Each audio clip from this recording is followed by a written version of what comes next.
Great to have you here this morning. Now, GN Bank has had to pay out over 200 million cedis in the last few weeks to depositors in a wave of panic withdrawals to have hit a number of the country's indigenous banks.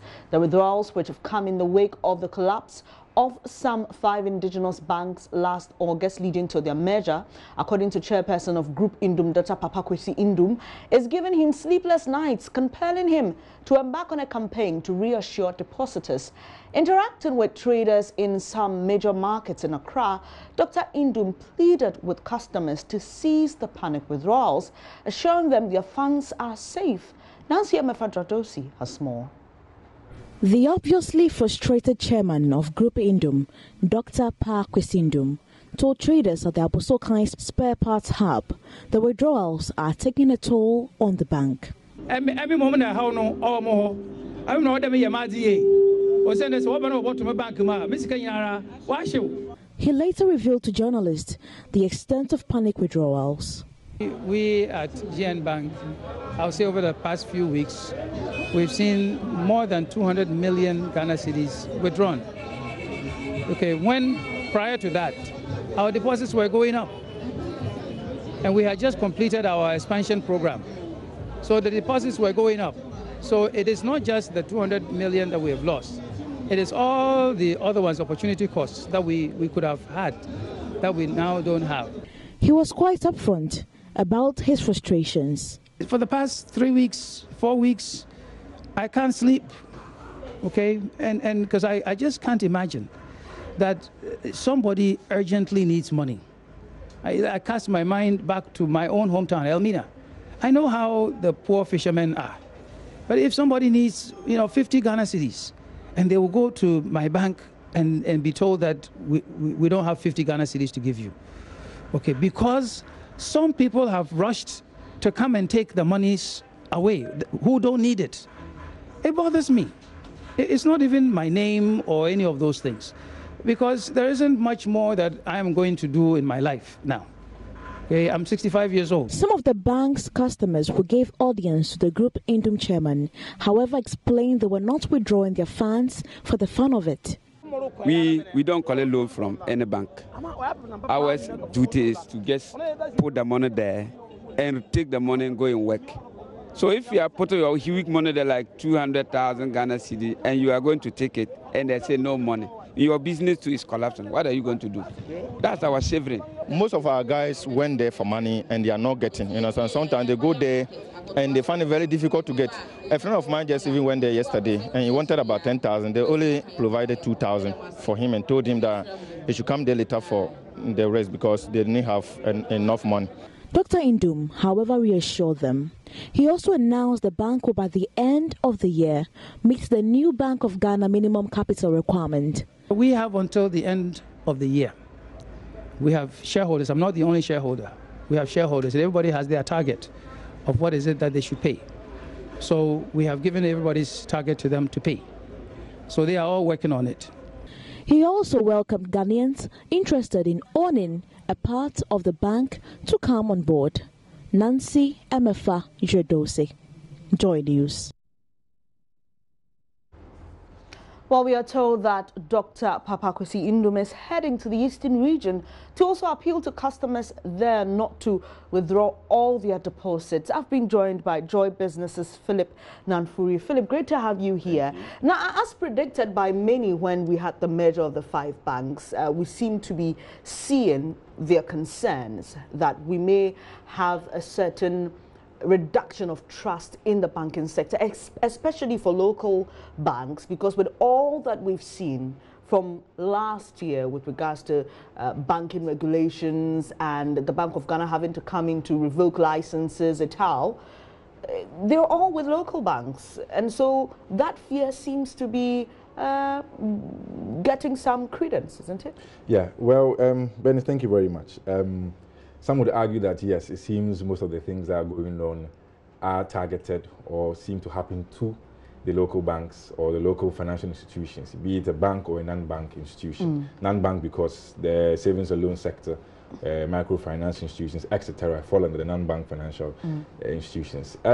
For me, looking at where I'm coming from, having worked in a bank before, I always put it down to management of these institutions. And I'll just share with our viewers and listeners and you something small when it comes to running a bank.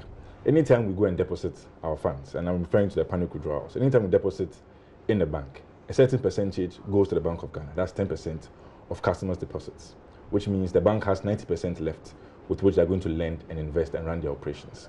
Out of this 90%, they're going to give you a loan. They have to keep some so that when you come and withdraw, they can meet that, and then they're going to invest some.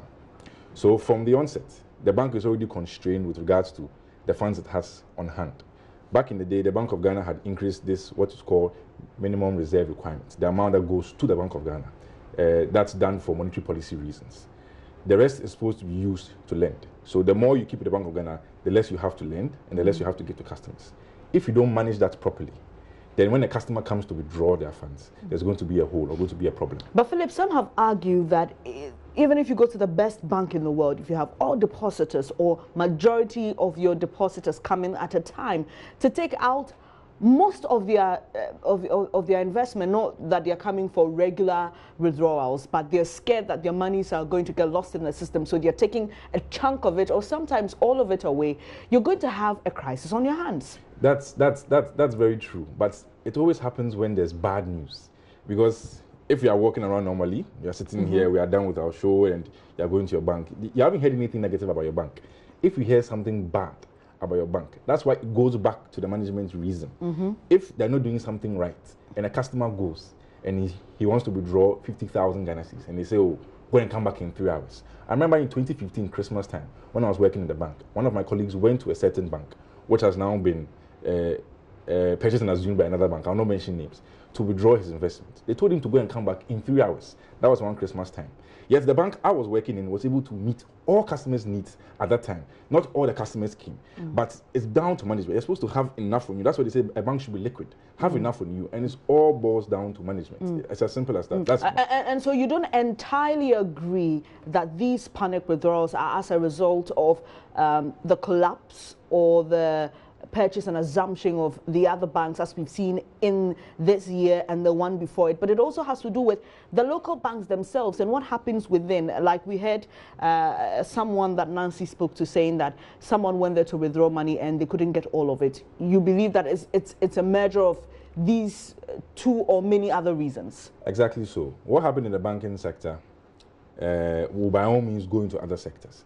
Banks are very big in terms of their size, their funds available, etc. If you compare them to savings and loan institutions, they are quite small. So yes, what happens in the bank will affect other places. Again, I would say as an institution, you are supposed to manage this thing properly. Yes, sometimes it may be difficult. Maybe you've given some loans out. They haven't come back. Exactly what Dr. Ndoum raised. So when you were appraising the credit, when you were examining what was supposed to go out as loans, you should have made all the checks. Yes, sometimes banks, all banks, good banks, bad banks, encounter problems when they are giving out loans. So you might give out a loan to a bad person, in quotes, and he might have problems in paying you back. But that is why you are a manager of a financial institution. Philip, now let's look at the impact of these panic withdrawals. And we have seen Dr. Ndoum having to travel. He went to Abosokai yesterday. We hear he's going to the Eastern region and plans to visit other places in the country. Yes, the panic withdrawals are happening. Are we likely to see something more terrible in the coming days with regards to its impact? Well, that would be hard to say. I don't want to undertake any clairvoyant predictions whatsoever.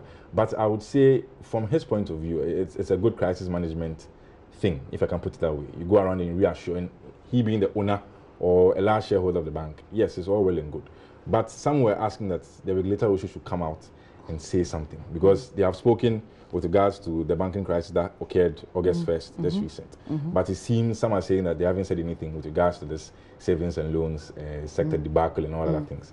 But yes, I would say going forward, it's trust and confidence. It's very hard to, even in personal lives, it's very hard to win back someone's trust and confidence. And these things in the financial sector mustn't be trifled with. So it's going to take some time. But if it's managed properly, because personally like this, I haven't gone to my bank to go and take anything out because of what has happened in other banks. You are supposed to have some more or less, if I can use the word vim, in your financial institutions and keep it as it is.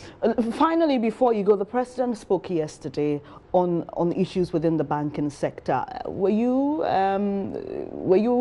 satisfied with the kind of assurance that he was trying to give Ghanaians? Well, coming from the first gentleman of the land, I would say it was okay. The part that spoke about interest rates of banks, you know, sometimes there's always the debate where we are giving flack to the banks that their interest rates are high, the interest rates are high, but then these are all factors of our economy.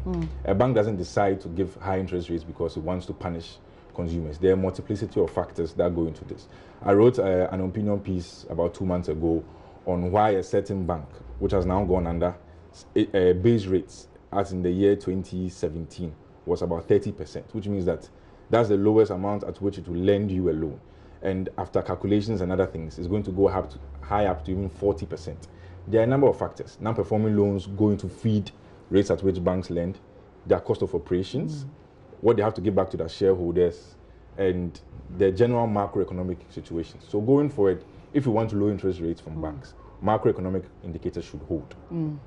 Thank you very much. Philip Nanfuri is with the Joy Business Desk, helping us understand what's happening with regards to panic withdrawals that are hitting the banking sector, especially as we hear it with local banks. So